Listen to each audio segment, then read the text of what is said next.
मुख्यमंत्री सहाय्यता निधीमध्ये ऑक्टोबर महिन्यात अब्जावधी रुपये पाठवले, पण राज्याच्या प्रमुखांनी खर्च केले केवळ 75,000. मुख्यमंत्री सहाय्यता निधीमध्ये जर या अतिवृष्टी झालेल्या मराठवाड्याच्या शेतकऱ्यांसाठी निधी गोळा केला असेल त्या उद्देशानं म्हणतोय मी, तर तो शेतकऱ्यांना खर्च झाला पाहिजे.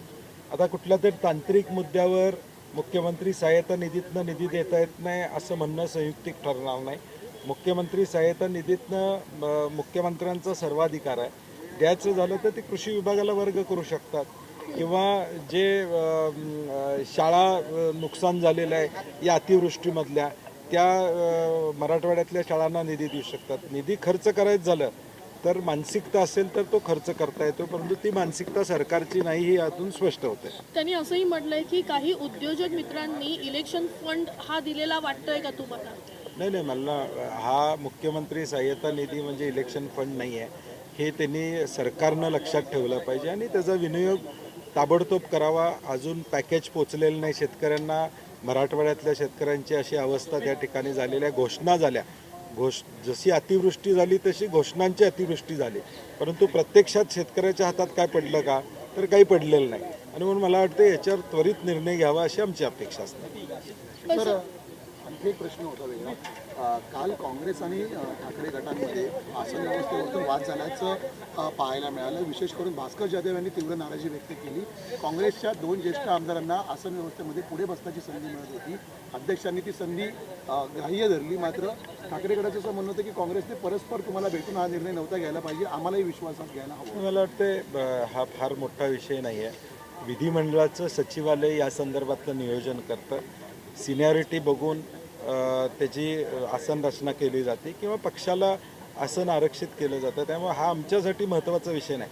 आमच्यासाठी राज्यातले ज्वलंत प्रश्न, राज्यातली बेरोजगारी हा आमच्यासाठी महत्त्वाचा प्रश्न आहे. पण सर, अतिवृष्टी झाली, शेतकऱ्यांसाठी अजूनही तितकीशी मदत पोहोचली नसल्याची नाराजी अजून राज्यामध्ये व्यक्त होताना बघायला मिळते. नाही, 100% आमचं म्हणणं तेच आहे. आज आम्ही 260 मध्ये त्याच्यावरच त्या ठिकाणी बोलणार आहोत. पुरवण्या मागण्या प्रचंड प्रमाणात केलेल्या आहेत, त्याच्यावर आम्ही बोलणार आहोत. एका बाजूला पुरवण्या मागण्या होत आहेत, दुसऱ्या बाजूला एक डिपार्टमेंटचे खर्च 19-20% वर पोचलेले नाहीत. आणि म्हणून शासनाचा जो फोकस आहे किंवा एक अजेंडा म्हणतो तो अजेंडा 100% चुकलेला आहे हे एकूण त्यांच्या सगळ्या वर्तनावरून दिसून येतं. पार्थ पवार प्रकरणामध्ये अजित पवार कारवाई करताना बघायला मिळत नाही म्हणून कोर्टानंच अजित पवारांना झापलं. नाही, मला वाटतं मुख्यमंत्र्यांनी या संदर्भात बोलणं संयुक्तिक राहील. सरकार म्हणून ते काय भूमिका घेत आहेत, विरोधक म्हणून आम्ही तर कारवाई करा ही भूमिका घेतोयच, परंतु सरकार म्हणून ते काय भूमिका घेतात हे मुख्यमंत्री महोदयांनी जाहीर करावं. महाविकास आघाडीमधील अंतर्गत काही कल विरोधी पक्षनेता अजिबात तसा काही आमच्यात मिसअंडरस्टँडिंग नाही आहे. ह्या फक्त बातम्या आलेल्या आहेत, मी पेरलेल्या म्हणणार नाही, कारण की आमच्याकडे क्लॅरिटी आहे आणि त्या क्लॅरिटीनंच जी काय निर्णय आहे तो निर्णय आमचा झालेला आहे. जर अर्थसंकल्पीय अधिवेशन पुढे होऊ घातलेलं आहे अशा वेळेस मग विरोधी पक्ष नेताच नाही अजूनही. मी काल देखील म्हणलं की स्वर्गीय यशवंतराव चव्हाण साहेबांनी या राज्याचा मंगल कलश आणला. लोकशाही ठेवायची असेल, टिकवायची असेल तर संविधानिक जी पदं आहेत ती भरायला काय हरकत आहे असं मला वाटत नाही. म्हणजे तांत्रिक मुद्दा कुठलाही यामध्ये नाही. 10%चे 8 नाही असं लेखी पत्र भास्करराव जाधवांना विधिमंडळानं दिलेलं आहे. त्यामुळे मला वाटते की शासनानं एवढी धास्ती का घ्यावी असं आम्हाला कळत नाही.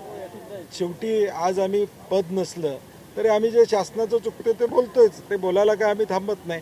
त्यामुळे मला वाटते की ह्या ज्या संविधानिक गोष्टी आहेत त्या शासनानं केल्या तर महाराष्ट्रामध्ये मुख्यमंत्री देवेंद्र फडणवीस जे स्टेट्समन म्हणून स्वतःची इमेज या ठिकाणी निर्माण करतायत त्या इमेजला थोडाफार आधार लागेल असं मला वाटतं. विरोधी पक्षांच्या आमदारांची संख्याची उपस्थिती दिवाळी अधिवेशनामध्ये फार कमी पायगडणे दिसते. नाही, आमदार आलेले आहेत, परंतु काही आमदारांच्या मतदारसंघात नगरपालिका नगरपंचायतच्या निवडणुका असल्यामुळं त्यांनी परवानगी घेऊन त्यामध्ये थोडे थांबलेले आहेत, परंतु जवळजवळ 80% उपस्थिती महाविकास आघाडीच्या आमदारांची आहे. सर, विरोधक कुठेतरी कमी पडतोय का? कारण 2 दिवसामध्ये सातत्याने सत्ताधारी पक्षाचे आंदोलन पाहायला मिळतात. विरोधकांचं काल पायऱ्यांवर देखील जे मुद्दे आम्हाला सभागृहात मांडायचे आहेत ते ताकदीनं आम्ही मांडायचा प्रयत्न करतोय.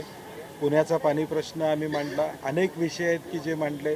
एका अधिकाऱ्याच्या संदर्भातल्या तक्रारी, जलसंधारणमधला भ्रष्टाचार तो आम्ही प्रामुख्यानं त्या ठिकाणी मांडला. मला वाटतं असं नाही की विधिमंडळातला पायरीवरचं आंदोलन एक प्रथा आहे आणि त्याबरोबर आत भूमिका मांडणं हे महत्त्वाचं आणि ती भूमिका कायदे मंडळात मांडण्याचं प्रखरपणे जबाबदारी आम्ही पार पडतो.